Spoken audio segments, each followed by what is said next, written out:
Last night I went to an open mic night, not to perform, and that's for a couple of reasons. Firstly, I can't sing, and secondly, if I'm given a microphone and somewhere to express my opinions, that's not going to end well. But I went along because I wanted to see one of the acts I knew were performing, and I thought it'd be a by-the-numbers open mic night. There'll be one guy hosting it, he'll sing a few songs, then he'll open it up to whoever wants to perform, and it started that way. But what happened afterwards, well, it's one of the most surreal nights I've ever had, and I promise you, I'm not making any of this shit up. So it begins in the back room of this pub. A guy sings a few songs, and the first guy that comes up to sing is... there's no nice way to put this. He's not all there, he's a bit Forrest Gump. But he's getting up to sing, and that's a very brave thing to do. And he said, this song is by Steve Harley and the Cockney Rebels, and that fucking annoyed me because it's Steve Harley and Cockney Rebel. It's singular, not plural. And the bloke, he had a good vocal range, but at no point did he ever hit the right note when he needed it. Come up and see me, make me smile. Jesus wept, but you've got to report him because I'm not going to be the one picking on the soft lad. But whilst this guy was singing a few songs, we had the entrance of one of the evening's main characters, who henceforth will be known as Pissed Bloke. Now, every pub has got one of these. Some bloke who's completely trolleyed and doesn't realise he's being an arsehole. So Pissed Bloke turns up, has a bit of a dance on his own, then goes round introducing himself to people who are minding their own bloody business. And when the first guy's finished singing, Pissed Bloke gets up to do his thing. He borrowed the guitar off the host and goes, this is acoustic, there's no singing. And he starts playing and gets it wrong after a couple of bars, going, I'll start again. And he starts again and gets it wrong again. So he then goes, have you got a stool? I can't play standing up. So he then sits down and starts playing the intro to Money for Nothing by Dire Straits, because that sounds really good on an acoustic guitar. And he buggers that up, so then decides it must be the guitar's fault. It's the worst guitar I've ever played. It's not got any numbers on it. Now, I play guitar, not got a fucking clue what that means. It's not got any numbers on it. But then when he's finished, he ends by playing the outro to The Chain by Fleetwood Mac, which is played on a bass guitar while staring manically at everyone in the room. After him, there's a guy who comes along with a keyboard, Captain Keyboard we'll call him, and he starts off by playing his version of Rockin' All Over the World by Status Quo, but playing it at double the tempo of the record before segueing into Auld Lang Syne. You know, that song that we sing to bring in the new year. He decides to play it at 20 to 9 on a Tuesday night in May. But whilst this guy's performing, Piss Bloke decides he needs another drink.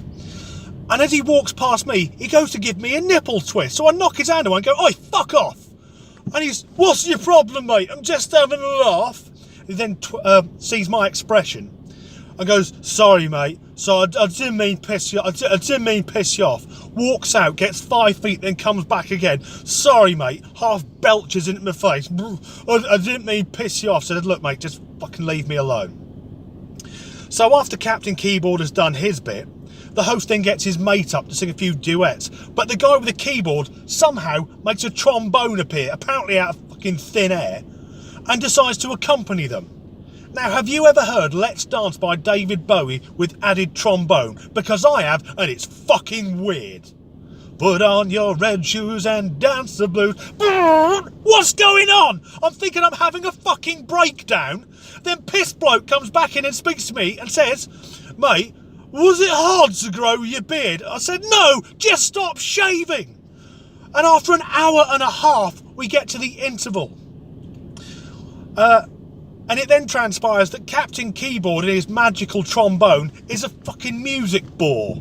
Because he starts talking very loudly. Oh, well, the thing about jazz. And I find myself cursing inside. I'm thinking, how long till he mentions Miles fucking Davis? And as I think that, he goes, well, Miles Davis, so I went for a piss. I went to the gents, I needed a break from it. When I got back, the same guy's there going, well, you see, fame is a concept that simply doesn't exist in music.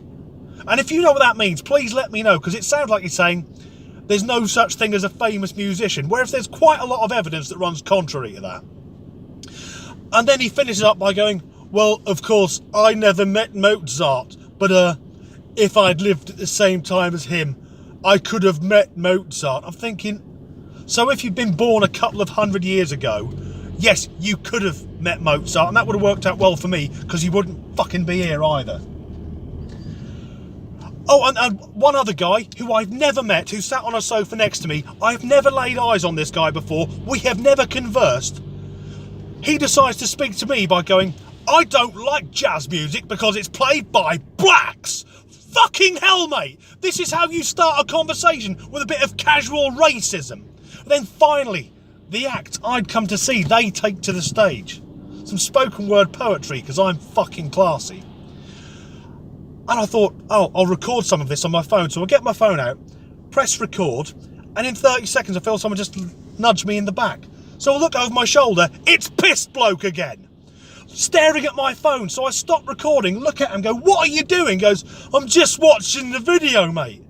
Why is he watching a video when the people I'm recording are stood 15 feet away? So I said, look, mate, will you just fuck off? And he goes, what's your problem? And puts his hand on my shoulder. It's at that point I said, if you touch me again, mate, I'll snap your fucking neck. And that went in to his pissed brain. He left me alone, and I watched the rest of the show unmolested. So that was my experience of a very strange open mic night. It began like a bad acid trip and ended with me threatening to fucking murder someone.